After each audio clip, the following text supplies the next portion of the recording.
standing on existing protocol. But sometimes you don't know how strong that hold your peace.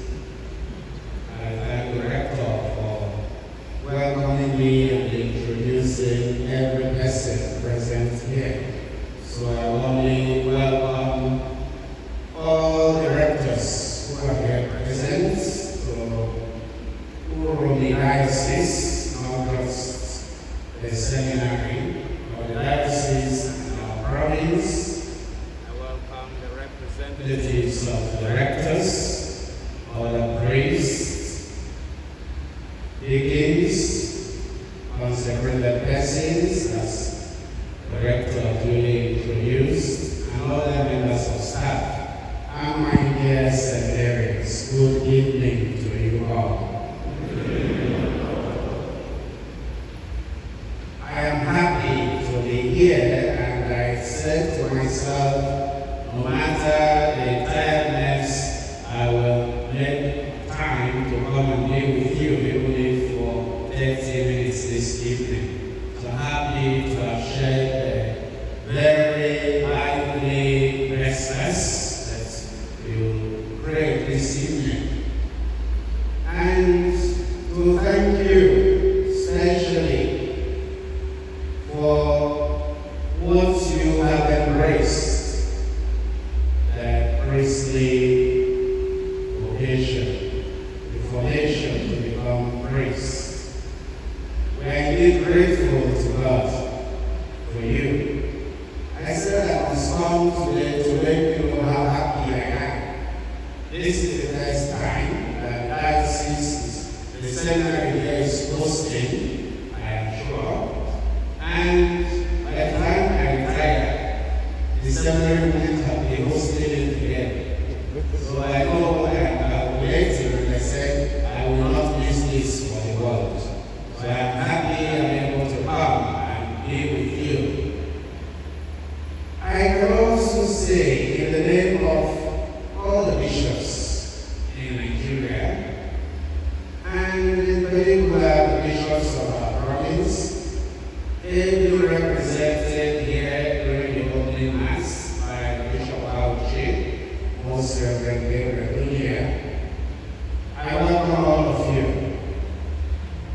and thank you for the energy that you have put in to these preparations and what we are doing this period. Most, if not all, just finished exams recently. It may be some form of recreation, not just recreation. Others are back in school. I hope they are not studying. I hope they are also on holiday, since we are here representing everybody's interest. When we were in the seminary, it used to be only reference.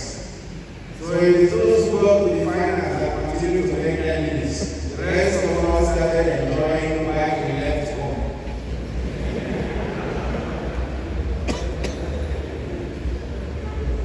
It was years after we graduated, we heard that we were introducing the best level of arts and culture.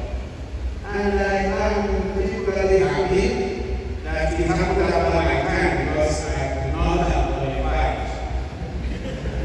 I played football for 7 years. I have represented around Nigeria and made friends across the country. But if it was arts and culture, I would not have come, so I would have missed some years. Interest me in particular is part of the message of the synod. Everybody is shouting, Africa is the future. Africa holds the church. And like you know, it was because of the position of the bishops of Africa that the Lutheran Sudanese died on arrival. So we have a strong voice. We have the vocations. We have the seminaries. We have the numbers for the glory of God. This is where the wave is right now. And from here, it is flowing to the rest of the world.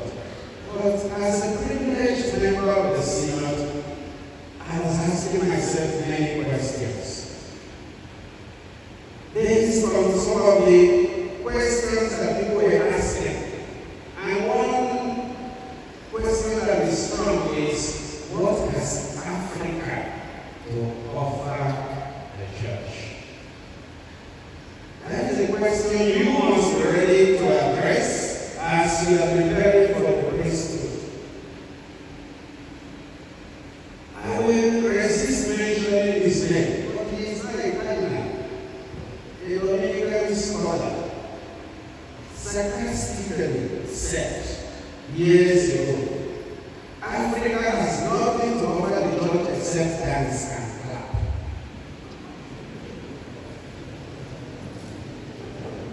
Now,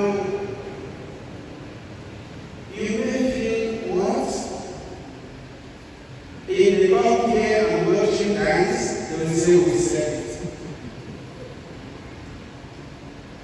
It is an annoying statement, but when somebody annoys you as a Christian, like David, like the fathers of the church, Ambrose, Augustine, what you do is you step aside and see, is there any element of truth in what this person has said, rather than start fighting?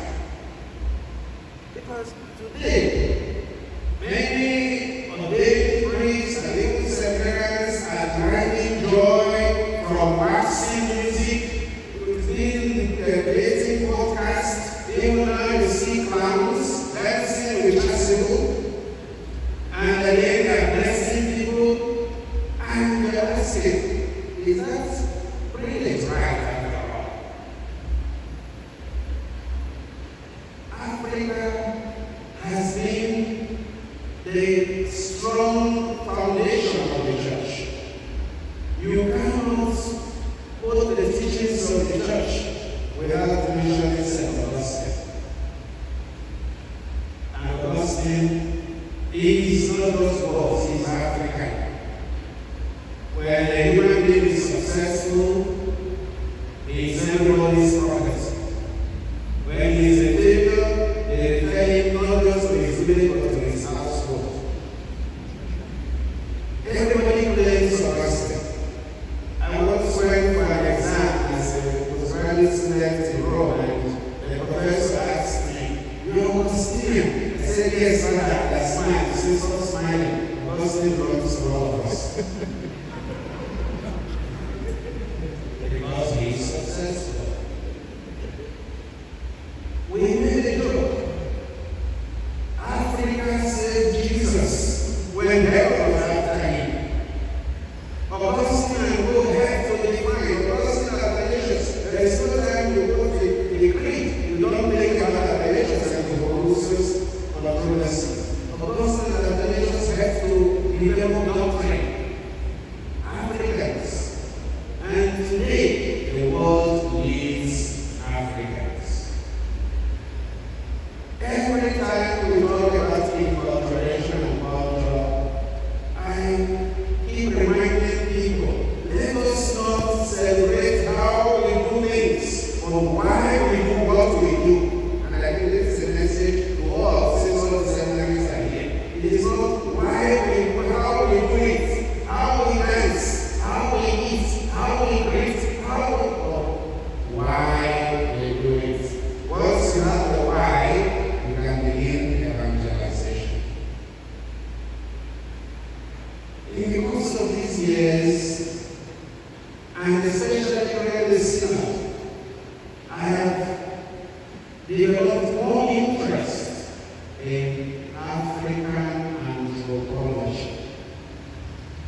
It is African anthropology that will help us to understand why Africans do what they do, not how Africans do what they do. Dance is beautiful, singing is beautiful, but there is a spirit behind it. And unless that spirit is understood, there can be no compassion. True compassion.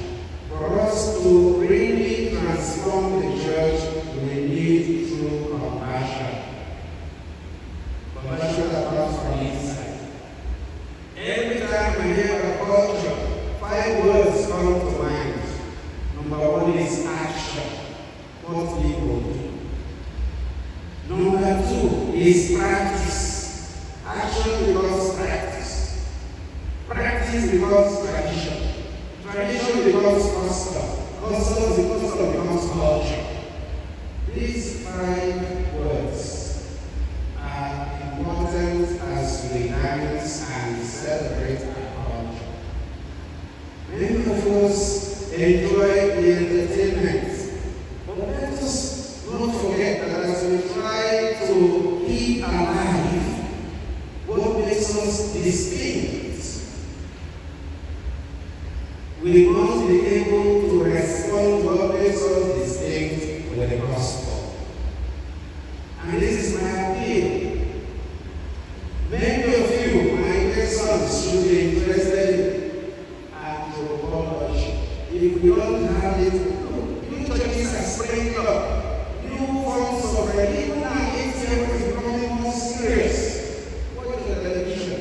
It is between a pastor and a traditional worshiper or priest.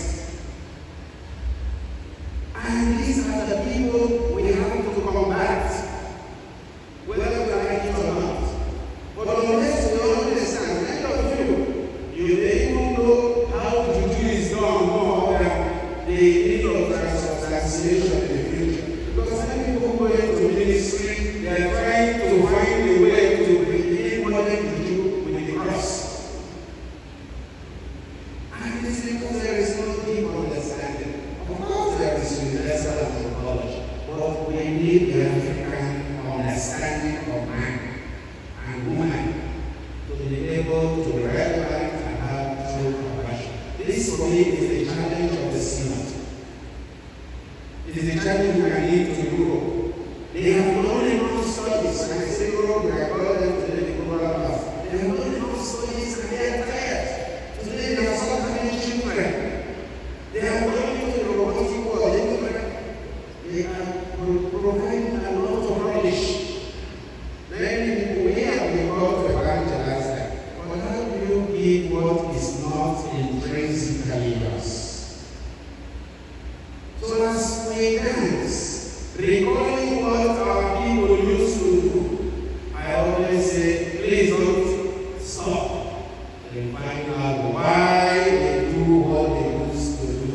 If the why is obsolete, don't keep reinventing it. Recently, there was this video that made the news of some children wearing masquerade and using something like monsters. And everybody was angry. And they said, what do you have to say? I smiled. I said, if we imitate Lady God, why is somebody that imitating you?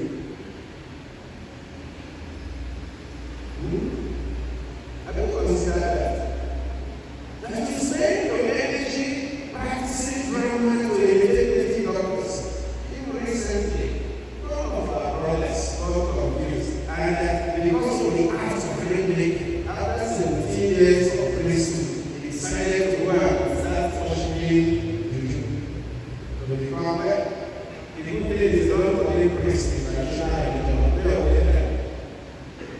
You have studied 8 years, they started believing them.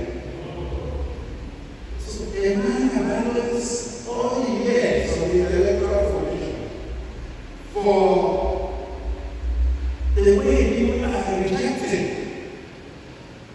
So I am here to celebrate what you're doing, but I was saying in the midst of it, my dear sons, don't forget to interrogate what you're doing. Unless you have a healthy intellectual and human interrogation, you cannot convert souls. You may shout and sing and dance, jump from one end of the building to the other, do all kinds of demonstration. People will say that was really good. What did he say when he was just good? What did he say? He was shaking the church. What did he say? I can't remember. The church has existed for 2,000 years since Christ.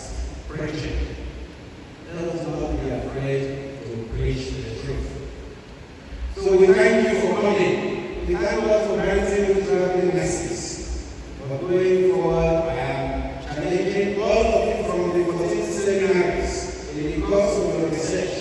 Because sometimes when you want to write your own project or essay, you just find how to do this in your village. Don't forget to evaluate why they do those things and how relevant those actions still are. And why we should enslave people or free people. Whoever God wants to use, God is free. Don't simulate miracles or God. As I say always to my people, anybody who simulates or says God says when God did not say is guilty of spiritual perjury. And perjury is to tell lies. So when you tell lies against the truth, against God, you will be between you and Him when you get there. You say, God, you said, God said, when did I say? May God not deny us. God has called all of you. We beg Him to bless you. As endowed you with intelligence and creativity, He will help you to discover Him more, even as you do your researches. Thus you remain in glory until you live. May the peace of the Lord be with you all.